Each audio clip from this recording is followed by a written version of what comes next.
are we going to extend also our invitation to President Duterte since he is not already the president? What if hindi siya pumunta? Anong gagawin natin? Kung hindi siya pupunta, ano po yung gagawin natin? Are we going to have, like yung, syempre, yung rules natin, like yung, bigyan natin ng sort of order, contempt, are we going to use that procedure, Mr. Chair? The House of Representatives respects and gives due courtesy to a co-member, a co-legislative body member, meaning whether he's a senator or a congressman, the tradition of interparliamentary courtesy exists, and the committee wishes to recognize that. Sa invitation sa ating former president, it is up to the former president if he refuses to attend. Again, anybody for that matter that we wish to invite will likewise be extended courtesy. Another short question. Okay. Is this a question? Yeah. Kasi ano nante, continuing sa mga invitation namin sa AJK sa HR, okay. Dahil Mr. Chair, kahit naman sa Pogo kahit sa Pogo, isa lang yung responsible dito na nagbigay ng policy. Kahit sa AJK ng mga sa ating mga AJK sa sa dangerous drugs ay isa lang din yung tinutukoy na responsible. So, are we going to extend also our invitation to President Duterte since he is not already the president, and he should answer the queries that we are going to make from him, di ba? Kasi si Senator Bato, so meron tayong invitation, and kung mayang parliamentary courtesy, what would be the attitude of this Quadcom regarding President Duterte, Mr. Chair?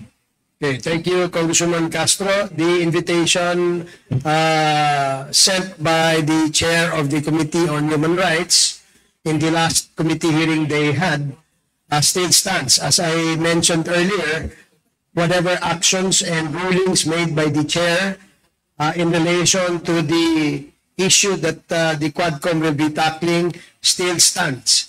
And meaning the invitation is still extended to the former president. Chair, follow up. What if hindi siya pumunta? Anong gagawin natin?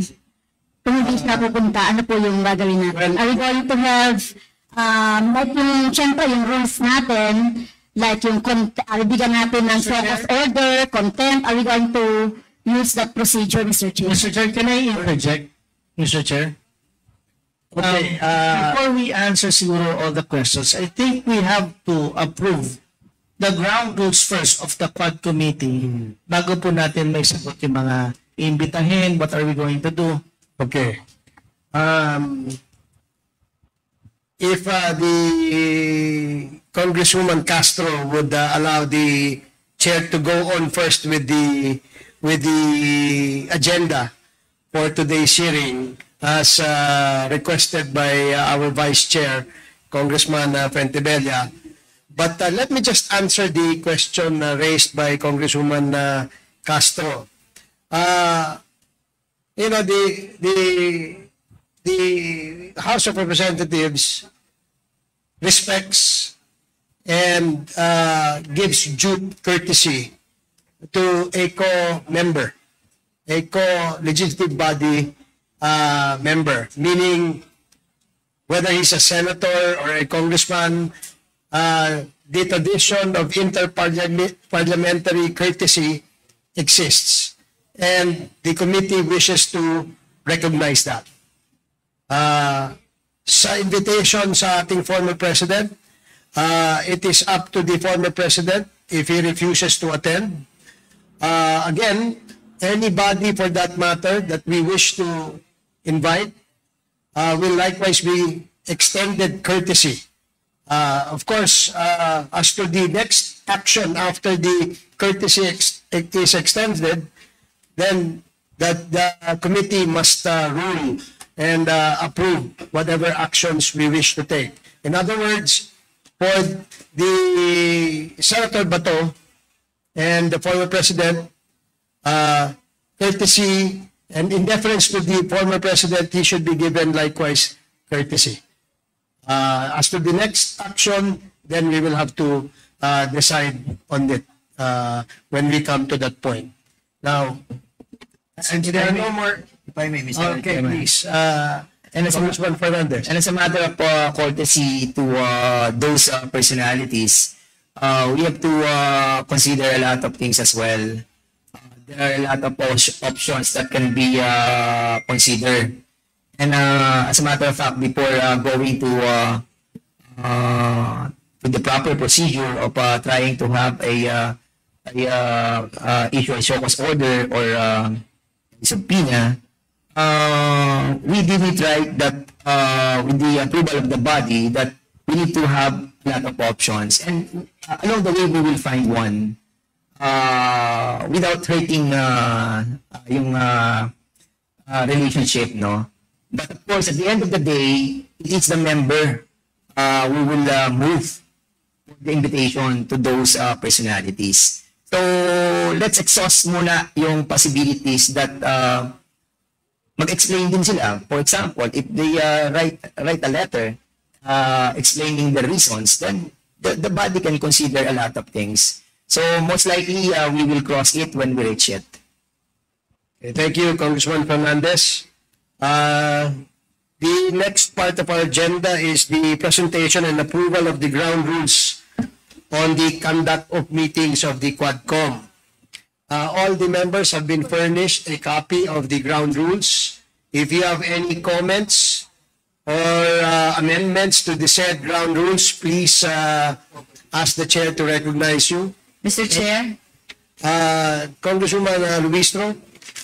may I respectfully propose that we include by way of amendment in the paragraph for conduct of meetings. For conduct of meetings, first paragraph, last sentence. A member of a committee who is also a member of another committee shall have a right to vote in each of the committee which such member is a member. That is to give clarity, Mr. Chair, to the preceding sentence that there will be, each committee must meet the quorum and voting requirements under the House rules and shall act separately on any matter, motion, or issue before it. Mr. Chair. Okay, is that a motion, Congresswoman Luistro? Yes, Mr. Chair. Okay, there is a motion to amend number 4, item number 4 in the ground rules, and to be amended as stated by Congresswoman Luistro. Are there any objections? Second. There is a second. Hearing no objections, the motion is adopted. The rule number 4 is hereby amended. Anything else? Any amendment from any member? Any proposal? Mr. Chair, Congresswoman Luistro? if there is no other member of the Quadcom who wishes to move for amendment or revision of the ground rules, it is the intention of this representation to move for the approval of the ground rules. Second. Okay, there is a motion for the approval of the ground rules set by the Quadcom, duly seconded. Are there any objections? Hearing none, the motion is approved and the ground rules for the conduct of the committee hearings of the Quadcom is hereby approved. Umani naman ito ng iba't ibang reaksyon mula sa ating mga netizens. Ayon kay Alex de los Reyes, most of the Philippines lawmakers lack knowledge with regards to Philippines Constitution and the citizen constitutional rights. Pahayag naman ni Waken Bordado, most of these officials in Congress, especially party list representatives, are somewhat ignorant about laws like Franz Castro. At ito naman ang saloobin mula sa ating kababayan na si Emmy Kolyama, why not expel her in Congress, di ba convicted na siya ng korte? Hindi na dapat nakikisalamuha sa mga iba pang kaganapan yan sa Kongreso. Mga kababayan, feel free to comment below para maglabas ng saloobin sa balitang ito.